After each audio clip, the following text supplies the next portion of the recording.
Les proponemos desarticular esquemas conocidos. Divergencia. ¿Y si hacemos flexibles las estructuras que nos hacen creer rígidas? Candidato a intendente por el Frente de Izquierda y de los Trabajadores, Néstor Conte. Néstor, ¿cómo estás?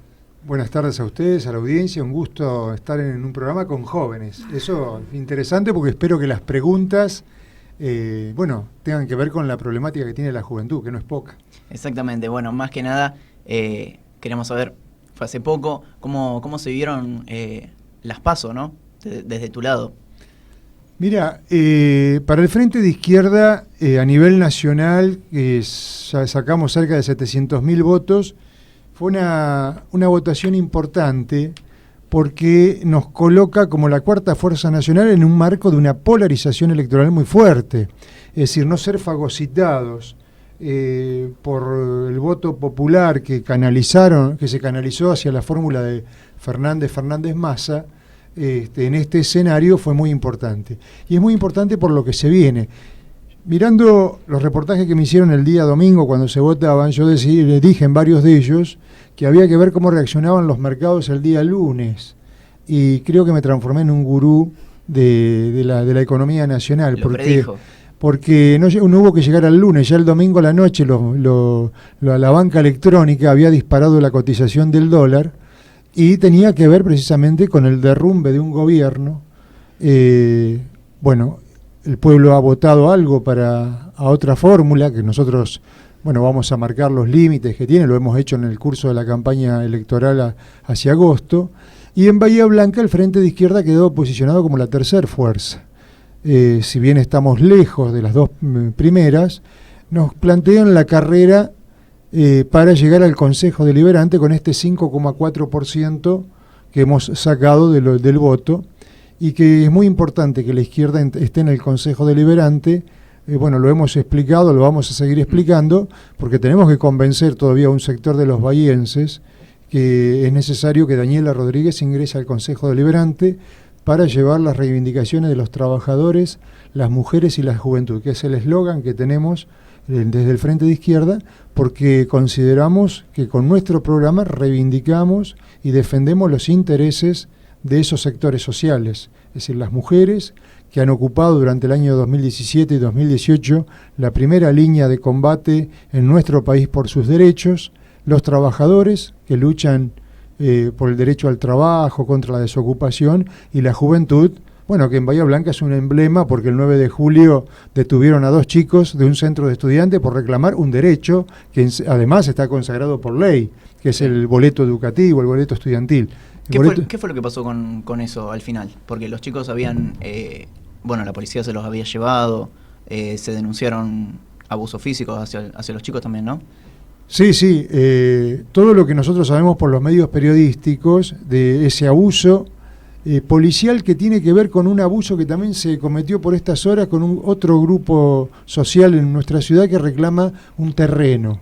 Entonces, el Estado municipal, porque tiene una responsabilidad directa sobre el accionar policial cuando hay un reclamo social, en vez de responder a esa demanda, es decir, con el ámbito que corresponde, sea asistencia social, sea una secretaría, manda a la policía. Después, obviamente, la justicia establece que esa actuación policial no correspondía, pero el mal momento que pasaron los chicos el 9 de julio, lo que pasaron los vecinos del barrio Spur, que reclaman por un terreno, es decir, es la forma en la que ha encontrado el Estado en nuestro país a nivel nacional, a nivel de la provincia, con los docentes, cuando mueren Sandra y Rubén en Moreno y se reclaman por los derechos de la educación pública, es responder con la violencia, con la fuerza pública. Justamente en un gobierno que cada vez le da más poder a las fuerzas policiales, digamos. Claro, lo que corresponde es satisfacer el reclamo de ese derecho. Encima, lo que se reclamaba acá a través de los centros de estudiantes, con los chicos que se movilizaron el 9 de julio, es algo que está establecido por ley. Es decir, una ley que se consiguió por iniciativa del Frente de Izquierda en el Parlamento de la provincia de Buenos Aires, que establece que el boleto estudiantil tiene que tener un costo muy bajo o gratuito, porque es la forma de garantizar que los sectores más humildes puedan ir a calificarse como mano de obra estudiando en una escuela terciaria, en una universidad o en una escuela secundaria. ¿Y por qué dije boleto educativo? Si ustedes observaron, yo no hablé de boleto estudiantil. Nosotros el proyecto original de la ley era el boleto educativo, porque los docentes que se llaman docentes taxi, que tienen que estar cambiando de un colegio a otro, gastan parte muy importante de su salario en el transporte. Entonces lo que se concibe como el boleto obrero, que es el transporte público es para ir a trabajar, así se concibió el transporte urbano, eso se ha perdido como una conquista. Y lo que trata esta ley es precisamente de que los estudiantes puedan acceder a los ámbitos educativos superiores usando el transporte urbano en forma casi gratuita. Entonces lo que no ha destinado, el municipio son las partidas para compensar a las empresas para que eso efectivamente se lleve adelante. O sea, ustedes desde el Frente Izquierda de los Trabajadores, ¿cómo harían? Porque yo, por ejemplo, en mi caso personal, soy de Punta Alta.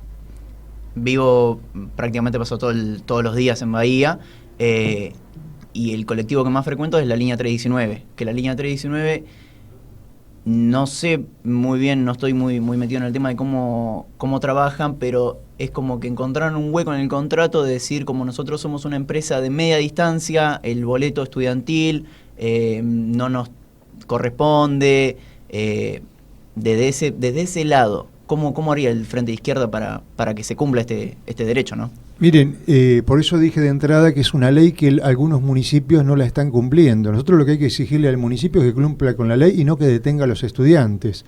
Las empresas han encontrado todos los huecos, como vos citás el caso en la cual vos te movés, o el resto de las empresas a nivel local, porque han transformado lo que es un servicio público en una empresa con objetivos de lucro. Entonces, en el boleto de casi 30 pesos que se paga en Bahía Blanca, 29,85... 60 pesos está de punto hasta acá también. Está contemplada la ganancia de la empresa y no un servicio social. Entonces, el transporte urbano de pasajeros, o de urbano o media distancia, es un servicio público y está contemplado de lo que se llama el gasto social, como es la educación o como es la salud pública. En vez de lo mismo, por eso ocurre cuando uno va a un hospital público y te cobran un bono. Es decir, ¿cómo un bono en un hospital público? Esto forma parte del costo que tienen que afrontar los sectores que no tienen una obra social o una prepaga, en el caso de la salud. Y en el caso de la educación, está la escuela privada. Pero ¿qué pasa en la escuela pública si se rompe un vidrio o hay que pagar el teléfono? Para eso está la cooperadora. Entonces, la ausencia del Estado afrontando lo que es el gasto, y no es un costo, es un gasto social, que es el gasto de educación, el gasto de salud, el gasto de transporte, es lo que nosotros vemos que en nuestro país, no bajo este gobierno, porque la lucha por el boleto educativo estaba con el gobierno anterior y el derrumbe de la escuela pública, yo diría que ya casi es histórico. Es decir, ustedes estamos a una cuadra de la escuela 2, que está forrada con una coraza de chapa, que no es para proteger de ninguna vandalismo ni nada por el estilo, sino que es para que ningún vecino que camine por la vereda no se vea lastimado porque se derrumbó un pedazo de cornisa o se cayó algo que lo pueda lastimar. Son esas cosas que el ciudadano por ahí pasa por al lado y no se da cuenta. No te das cuenta porque está incorporado al paisaje urbano. Claro. Ahora, esa es una radiografía de lo que es la escuela pública, porque si ustedes prestan atención o se puede googlear las publicidades de la Municipalidad de Bahía Blanca para la campaña electoral, era cómo pintaron algunas escuelas. Por ejemplo, la Media 3, que está en Bravar y Vieites, y quedó muy bonita, pero esa no es la realidad de la escuela, ni en Bahía Blanca ni en la provincia de Buenos Aires. Entonces, ¿cómo es que se reclama un derecho? ¿Cómo hay que hacer desde el Consejo Deliberante para que se cumpla con el boleto educativo? Bueno, hay que organizar la lucha de los estudiantes para que reclamen y finalmente se termine imponiendo y se dediquen las partidas que se tienen que dedicar.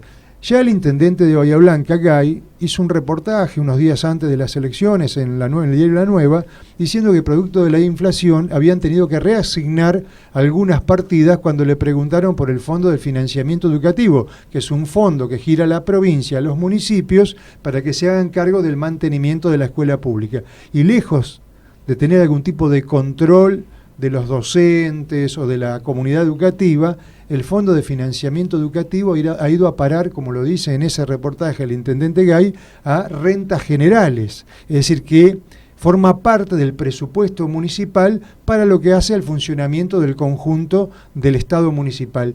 Entonces, ¿cómo hay que hacer? Bueno, hay que actuar junto con la comunidad y esa sería la función de una banca del Frente de Izquierda en el Consejo Deliberante. ¿Cómo es esa organización de estudiantes que mencionás? Bueno, son los centros de estudiantes en primer lugar, pero nosotros cuando decimos la comunidad educativa vemos mucho más que un centro de estudiantes, porque también estamos interesados en que los padres, como en general se reclama siempre de las cooperadoras, que los padres se sumen para que vean la realidad, no solo ese pequeño grupo que pasa en todas las escuelas, que forman parte de la cooperadora, que se tienen que hacer cargo de arreglar la caldera si es que tienen calefacción, o los baños, o los vidrios, cambiar la lamparita, que significa siempre esas partidas que el Estado ya abandonado. Entonces no es que solamente a un solo grupo nos dirigimos, también los docentes que tienen un sindicato que está a la cabeza de la lucha por esos reclamos. Lo que no tienen esos docentes que luchan es una voz en el Parlamento Municipal, es decir, en el Consejo Deliberante. Por eso la lucha del Frente de Izquierda es de transformarnos en voceros de los sectores sociales que reclaman por sus derechos. La pregunta que yo les voy a hacer a ustedes ahora es la siguiente: ¿quién defiende a esas 100 familias que están reclamando un terreno que ni siquiera está urbanizado, en un barrio periférico, porque no pueden acceder a la vivienda en el Consejo Deliberante? ¿Quién los defiende? Nadie. Porque con el gobierno anterior, que era el signo político contrario, era ligado al PJ, tampoco había viviendas, y con este gobierno tampoco hay viviendas. Y en Bahía Blanca hay una necesidad de más de 10.000 viviendas populares. Sin embargo, ustedes van a ver que tanto en el plano nacional, provincial como municipal, no existe ningún plan para la construcción de viviendas populares. Entonces nosotros vamos tomando punto por punto el boleto educativo, el problema de las escuelas, la falta de la vivienda popular.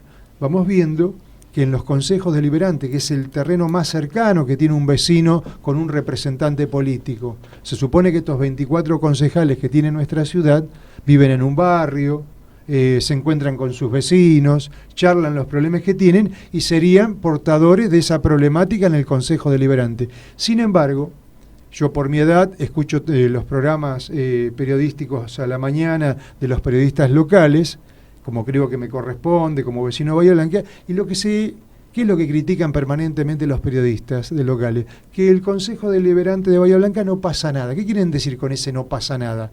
No hay ningún tipo de polémica, de debate, de lucha. Es decir, se ha transformado en una escribanía del gobierno de Gay. Y esto vale no solo para los concejales oficialistas, sino para los que posan de opositores. Digo que posan de opositores porque le han votado la ley magna, la ordenanza magna, que es el presupuesto municipal. Hablando un poco de la problemática social, ustedes han hecho un sondeo, han recorrido, han hablado con vecinos y vecinas. ¿Cuál fue la problemática que más repercutió, digamos, en la mayoría de los vecinos? Mira, nosotros el Frente de Izquierda somos militantes populares, es decir, somos militantes en los sindicatos, centros de estudiantes, es decir, formamos parte de esa realidad. Nuestra lista está integrada por docentes que trabajan en las escuelas públicas y en las escuelas privadas, por docentes universitarios, por investigadores del CONICET, por mujeres que luchan por sus derechos, por jóvenes que defienden el derecho al trabajo y a la vivienda.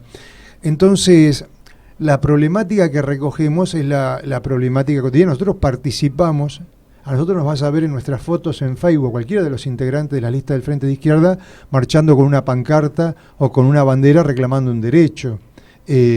¿Por qué? Porque formamos parte de esa realidad cotidiana. La izquierda no forma parte de lo que se llaman de los partidos del régimen. ¿Qué son los partidos del régimen? Los partidos que han gobernado en nuestro país en los últimos 70, 80 años de historia. Es decir, el peronismo, la Unión Cívica Radical, o estos que han emergido en los últimos años, pero así como emergen también desaparecen, porque Macri fue alcalde en la ciudad de Buenos Aires, pasó de eso a presidente y ahora ya ha recibido, después de la votación de las PASO, el telegrama de despido. Es decir, se le acabó la presidencia. La izquierda es una construcción histórica, como partidos, el Partido Obrero, el PTS, el MST, Izquierda Socialista, que forman el Frente de Izquierda Unidad, que se constituyó como frente en el 2011, porque nos costaba mucho como partidos poder obtener bancas. Y a partir del 2011, nosotros nos hemos instalado en 20 legislaturas en todo el país. ¿Qué quiere decir? Que estamos en consejos deliberantes en Neuquén, en las senadurías de Mendoza y en los consejos deliberantes de diferentes municipios de Mendoza, de Córdoba, de Salta, de Río Negro. En la provincia de Buenos Aires estamos en la legislatura provincial y en el Parlamento Nacional.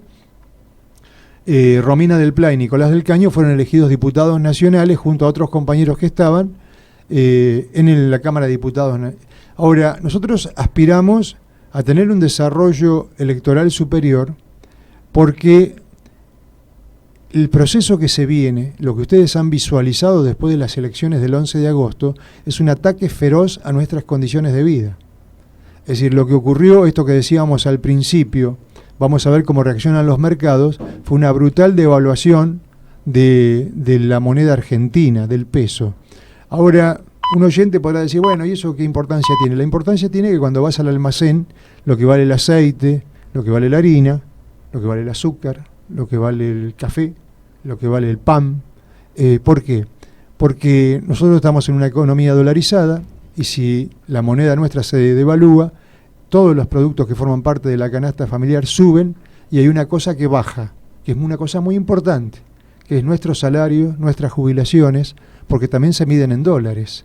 Entonces, el problema central que hay en Bahía Blanca es el alto nivel de desocupación. Las encuestas oficiales dan que Bahía Blanca tiene un índice algo inferior a la media nacional. La media nacional está en un 10% la desocupación y Bahía Blanca da el 8,4%. Ahora, la pregunta es ¿cómo? Acá hay una contradicción. Si yo digo que Bahía Blanca tiene mucha desocupación y tiene un porcentaje, un 1,6 inferior a la media nacional, porque hay un dato que es muy importante. Una persona que está desocupada y hace 6 meses que no busca trabajo, si lo encuestan, esa persona ya no existe más como desocupado. Es decir, solamente se considera desocupado aquel que está buscando trabajo. El problema en Bahía Blanca, bueno, es un emblema que han cerrado empresas históricas de apellidos de inmigrantes de principios del siglo pasado, Lucayoli, Manera, Fabrafons, el call center, Burgos, los despidos masivos en la nueva provincia, y hay la Corporación del Comercio y la Industria hace un par de meses atrás sacó una estadística que decía que había más de 250 comercios que habían cerrado. Entonces los acontecimientos financieros del día lunes, después de las elecciones, han agravado toda esta situación. Por ejemplo, horas después cerró su fábrica de tomate envasado Arcor en una localidad pequeña, cercana a Bahía Blanca, se llama Chuelechuel, y dejó en la calle despedido a 130 personas en un pueblo de 3.000 habitantes. Entonces, la tendencia a la desocupación, a la precarización laboral, no solo la expresa este gobierno, sino también las declaraciones que hizo horas después Alberto Fernández, quien probablemente vaya a ser elegido como presidente, que dijo que el dólar a 60 pesos estaba bien. ¿Cuáles son las propuestas del Frente de Izquierda justamente para devolver estos empleos, y no solo devolver los empleos, sino devolver esas ganas de salir a buscar, digamos, ¿no? No, antes de ir a una tanda, sí, dejamos la pregunta para... Sí, para después, te quería transmitir la pregunta del oyente. Si no ganás estas elecciones, ¿pensás volver a presentarte en las próximas?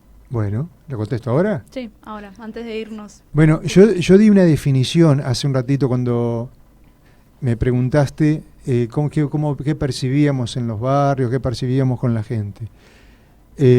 Nosotros somos militantes, las personas que militamos en las ideas socialistas, desde que adquirimos la conciencia de clase, que se llama, y tener conciencia en clase en sí mismo,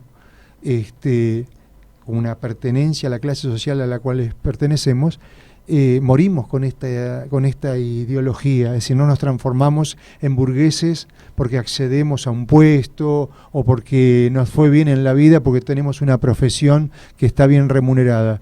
Entonces, los que somos hombres del campo de la izquierda, cumplimos la función que nuestras organizaciones nos asignan. Si es la de ser candidato, es la de ser candidato, y si es la de pegar afiches, vamos a pegar afiches, y si es la de contribuir en la formación de compañeros que se suman a la idea de construir una organización obrera y socialista, esa va a ser nuestra tarea. Ese es el rol que cumplimos y que cumplo yo también como parte de lo que es el Partido Obrero a nivel nacional. Bien, bueno, y ahora siendo las 16:33, nos vamos a una tanda y enseguida regresamos. Seguimos en Divergencia con la entrevista a Néstor Conte, 8 grados en la ciudad de Bahía Blanca.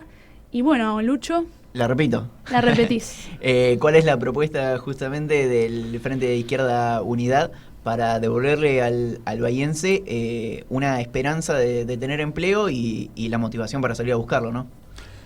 Mirá, si se pudiera responder esa pregunta a nivel local, estaríamos haciendo magia. El tema es el siguiente: lo que ha ocurrido por estas horas corresponde urgente la nacionalización de la banca y del comercio exterior.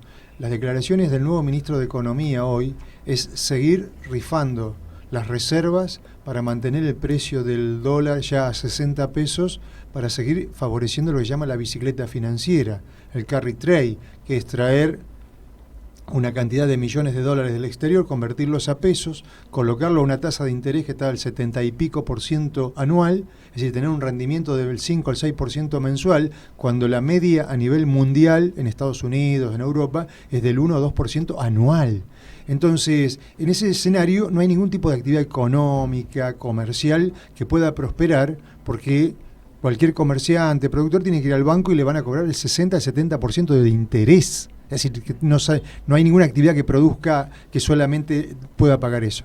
Por consiguiente, hay que tomar medidas que son de fondo. Es decir, la nacionalización de la banca, del comercio exterior. Acá se sigue favoreciendo a los grandes grupos agroexportadores, mineros, que son, como dijo en el gobierno anterior Cristina Kirchner, se la siguen llevando con pala, se la llevaban con pala, ella haciendo un reconocimiento a quién estaba favoreciendo, que no eran los sectores populares, sino a los sectores agroexportadores, mineros.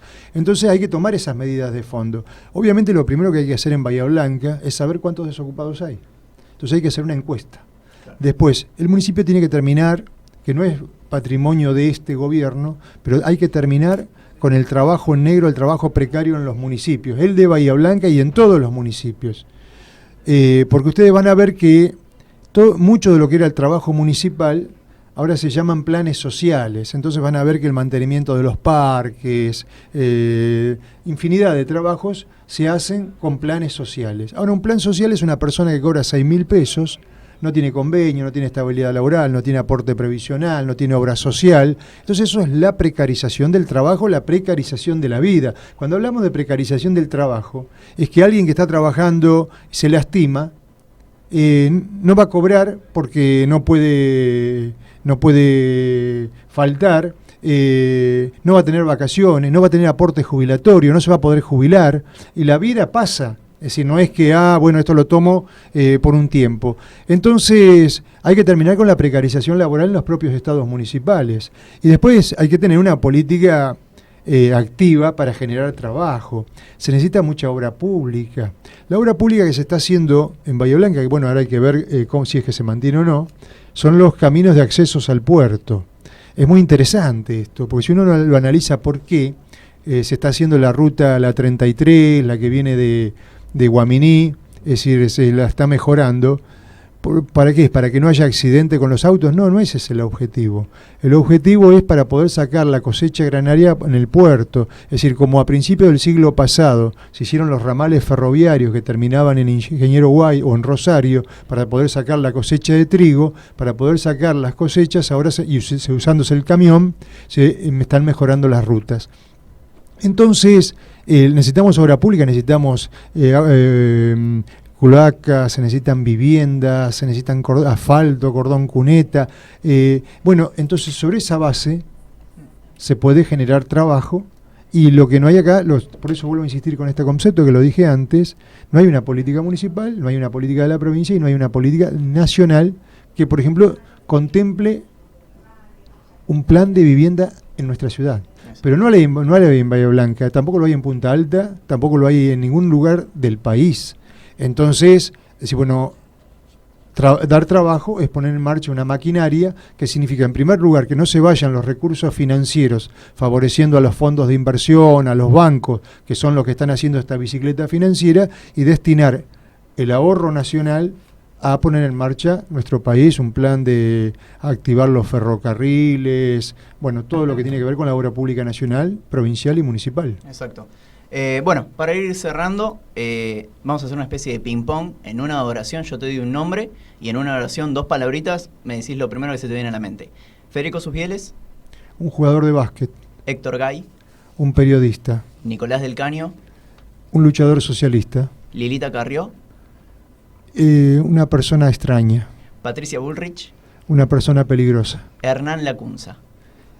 Uno más de los economistas burgueses. Exacto. Bueno, muchísimas gracias, Néstor. Bueno, Néstor, te agradecemos por la entrevista.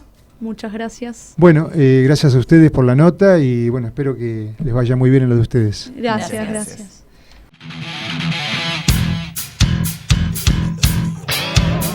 El lenguaje, la palabra, es una forma más de poder.